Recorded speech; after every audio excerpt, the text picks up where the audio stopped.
The studio says you're finished here, and you're to report back to the lot. How come? They're changing your image. Okay.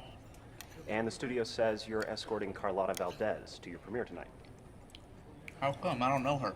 Studio's arranging it. They're changing your image.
You have gas again, ma'am? Ma'am?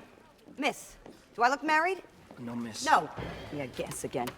Ask him, he knows. All right, scram. How are you, DeeAnna? How am I? Wet. I don't think I'm gonna fit in that fish ass after this week. Oh, we should have the water ballet in the can after tomorrow in the nightclub scene. Wardrobe will have a gown for you that's more forgiving. Any more thoughts about who you might marry? I ain't doing that again. I had 2 marriages. It just cost the studio a lot of money to bust them up. Well, we had to have those annulled. One was to a minor mob figure. Vince was not minor. And Buddy Flynn was a band leader with a long history of narcotic use. Yeah, that's what I'm saying. They were both louses. Marrying a third louse ain't gonna do me no good. I've offered you some very suitable, clean young men. Pretty boys, saps and swishes. What, you think if there wasn't a good, reliable man, I wouldn't have grabbed him? What about Arn Cecilum? He is the father, isn't he? Yeah. A marriage doesn't have to last forever, but DeeAnna, having a child without a father would present a public relations problem for the studio. The aquatic pictures do very nicely for us. So you go and strap on a fish ass and marry Arnie Cecilum. The pictures do well for all of us, and it's a tribute to you. The public loves you because they know how innocent you are. That's true. Let me see if Arn is open to matrimony. You sure he's the father? Yeah, absolutely he's the father, yes. Pretty sure. Hey, Maxie, bring me my ass back. Hey, buddy, come here.